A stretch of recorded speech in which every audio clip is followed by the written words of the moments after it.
Tonight, children, little children, teenagers,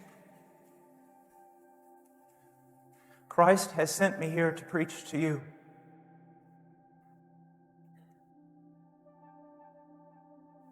It's as though in my prayer time I would hear, "Let the little children come unto me, forbid them not." Tonight, I'm preaching to you. Little children, you were born into this world, and you were not born into this world with wisdom. You were not born into this world with a right heart. Children, listen to me.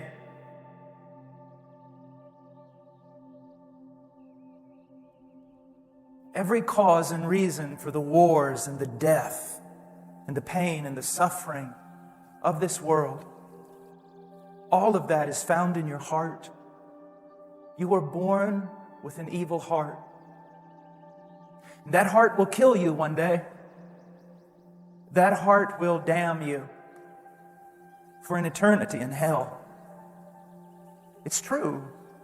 The fighting that you have with your brothers and your sisters, the selfishness that is manifest, your father and mother having to give you lectures before they bring you to a conference like this so that you will not make fools of them. All these things are indication, children, that your heart is not right. Listen to me. I'm speaking to you. I wish I could grab every one of you by the shoulder and make you look me in the eye. Tonight is your night.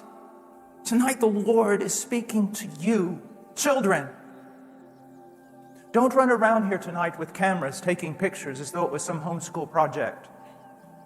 Don't be wandering around. Don't be doodling. This may be the only word you ever hear from God. The only time that the Spirit of the living God comes to you may be tonight. Listen to me with great hope, but listen to me with fear. Knowing that if this night you hear correctly what Jesus did for sinful men, you are more privileged than millions, billions of people who've never heard that message. And even though they never heard that message, their sin was so great, it was enough to send them to hell. Then realize this, young children, tonight you will hear a message that will make you responsible throughout all of eternity. If you neglect this word of salvation tonight, you have neglected a great thing. Listen, children, listen. You know those studies in Proverbs. It says, listen. Many of you think that those commands are so that you'll learn special rules on how to live. No! Proverbs is teaching you to listen so that you will come to be able to listen to the Word, to Jesus Christ when He speaks to your heart. Listen to me tonight as though you were my own children. I plead with you, listen. I can't often win arguments, but I'm still not ashamed of the gospel. So why am I not ashamed of the gospel? Because I know its power. Sometimes against brilliant minds, I can't win arguments. Sometimes I have to just keep my mouth shut because I don't even know what they're talking about. But I'm not ashamed of the gospel. Why? Why am I not ashamed? I know its power. You see, young people, some of you come up to me and you want me to sign a book or write something down or take a picture. There was a time when I was nothing but a drunk. A miserable, self-centered, vile, filthy drunk. You wouldn't even have wanted to get near me. Your parents would have grabbed you and carried you away if you got close to me. I was nothing but a self-centered sinner, justly on my way to hell. Even the wicked believed I was wicked. Why am I not ashamed of the gospel? I know its power. A few years ago, I was in I was in a conversation with a man, and he came up to me, young people, and this is what he said. He goes, Brother Paul, I just want to tell you that I really respect you. And he said, I want to tell you why. It seems to me you're not afraid of anyone, and you always tell the truth.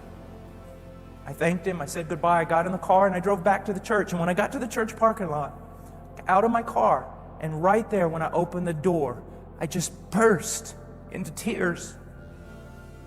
You say, why? Because all of a sudden, the Lord reminded me of something. Before I met Him, even though I was a lot bigger and strong, and I was the biggest coward I knew on the inside, and I was the greatest liar you could have ever known. A friend of mine told me one time, he said, you're scary. I know you're lying, and I believe you.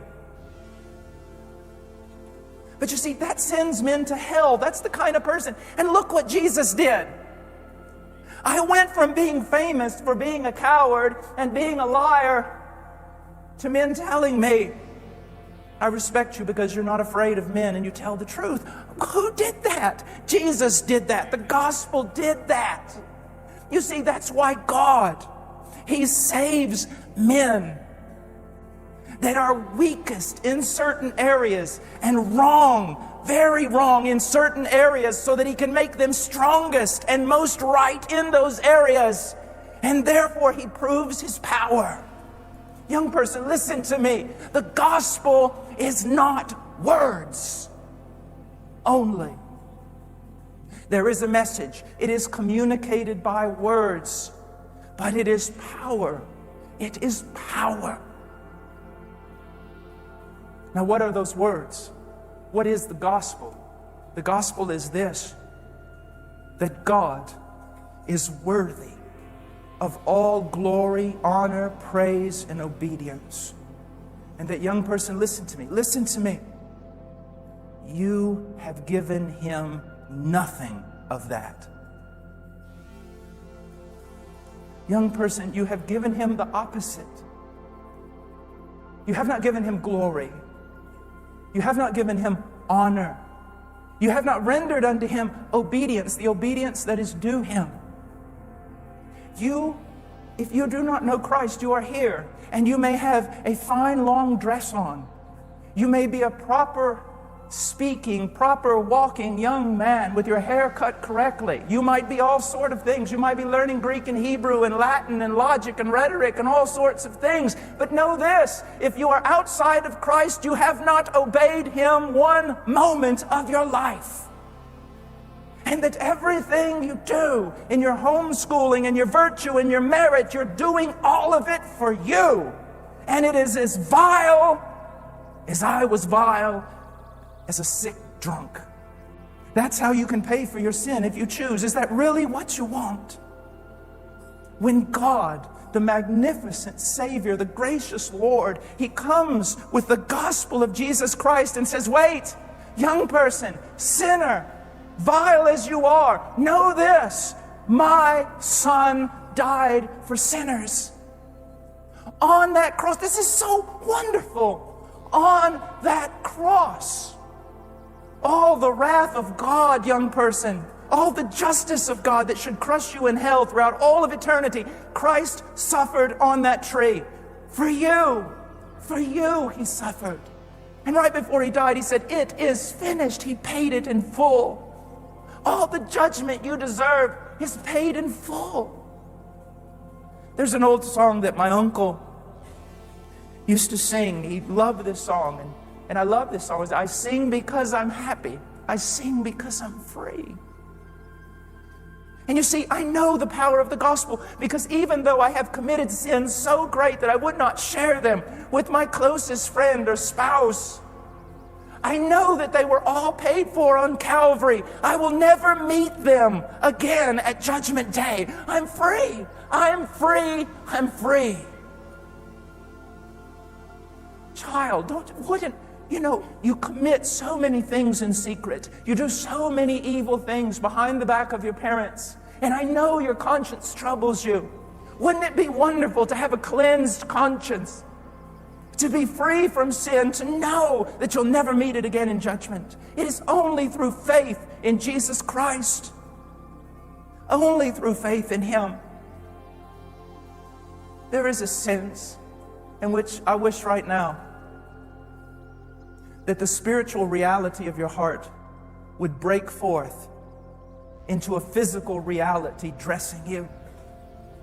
That if you do not know Christ, that heart of yours, that rebellious heart, would break forth, overcome you entirely, and clothe you outwardly as you are inwardly. You would stink. You would be such a wretch. You'd be so vile. You'd run out of this building in shame. Oh, but one day you will be exposed. You will be exposed for what's in your heart. And all the manners and all the morality and all the historic virtue and classical living will not help you when you stand before God. Only the blood of Jesus Christ can cleanse you. You must run to Him. You must run to Him. You must run to Him. Now look at what he's saying. For our gospel did not come to you in word only, but also in power. Now, what was that manifestation of power? Look at verse 9, the middle of the way through there. How you turn to God from idols to serve a living and true God. My dear friend, that takes power. How did he know these people were converted? I'll tell you, they turned away from idols. They started smashing idols. As a matter of fact, if you want to know a description of the Christian life, it's found in Ezekiel chapter 36. You know what it says? God makes a covenant promise. I will cleanse you from all your filthiness and all your idols. What has God done in the last 30 years of my life? It's like being in a car wash or in one of those trash compactor things. He has diligently worked in His providence to do what? To cleanse Paul Washer from his filthiness and his idols. And is He done? No. But one of the great evidences of conversion is that the Spirit of God jealously watches over you. And when idols start springing up, He goes after them. He does not tolerate them. For the God who has saved you is jealous over you with a godly jealousy. He said, you turn from idols. He said, I can see it. I can see it. You turned from idols to do what? Not just to sit there and claim to be holy. You turn from idols for a higher purpose, to serve a living and true God. Young people, let me ask you a question. Can you say that you have turned from idols and that you have replaced those idols with service to the living God? And can you say that you are continuing, that God is continuing to work in your life to smash idols and to dedicate you more and more to His service? Can you say that? If you can say that, that's a demonstration that the power of God is working in your life, that the gospel came to you with power. And then look at 10. It's not just about turning from idols, because that can be just doing the right thing. It's not just about service to God, because that can just be morality and doing the right thing. But they turn from idols to serve the living and true God and to wait for His Son from heaven. Now we're talking about affection. Do not think for a moment that because these people are persecuted, Paul is just talking about they want to go to heaven because life's tough on earth. The idea of waiting, if you look in the Old Testament, one of the greatest demonstrations of true faith is waiting. Waiting. And one of the greatest demonstrations of affection is waiting. Waiting. You long for Him. You want Him. You want to know Him. You want to walk with Him. Young people, young teenagers, let me ask you a question. Must all your Christian endeavors be done in a group? Must all of your talking about God and Bibles and everything be done corporately with other teenagers or adults? Young person, let me ask you a question. Do you ever draw away? Do you ever hear Him call your voice, call your name with His voice and draw you away? Do you ever have a longing to get out of the noise and the confusion and all the words and just be with Him, to wait for Him? And as you get older, do you know anything about a night watch? Night watches are so precious. The darkness is such a friend. He says, go into the inner chamber. Because in the inner chamber of a Jewish home, there was no windows. It's pitch darkness, nothing to stimulate devotion, but the Spirit of the living God. And in the silence of the night, to listen. bask, to bathe. Now, whenever I say that in an American context, it sounds like I'm talking about strength of will, doesn't it? Man, you just need to grab a hold of Christ, be strong, hold on to Him, strength of will, play the man.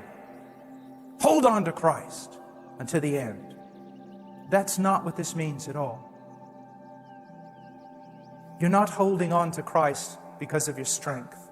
You're not holding on to Christ violently because of your strength or because of your courage or your self-will. You're holding on to Christ violently because of your weakness, because of your fear. Now, there's probably a lot of men in here who could fight me and take me in a wrestling match. They'd probably beat me. They'd be carrying both of us out of here in an ambulance, but they might beat me. But there's another way in which I could kill the strongest 3 men in this room without any problem at all. You say, well, how? We've seen this happen. We've read about it in the newspaper. Let me just put the scenario for you. You put me in the ocean. The sea is brave. No one can swim in it. It's horrible. The waves are 15 feet. I'm going down for the 3rd time.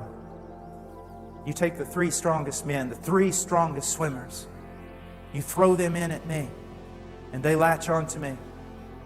And I latch onto them with such a force that I kill us all. I drowned us all. It's not my strength. They're stronger than I am. It's not my self-will. I'm terrified. What is it? It's need drives me. Fear drives me. We hear stories of metalworkers in New York. They're building skyscrapers in the 20s who would be high above, walking just on 3 and 4 inch beams of steel, hundreds of feet in the air, laughing and talking, and all of a sudden slip. And then one of them, when he slips, he grabs a hold of a beam. And I've been told that there were instances where men would have to come with a monkey wrench and break their hands because fear so grabbed a hold of them that they could not loosen the man from the beam to bring him down.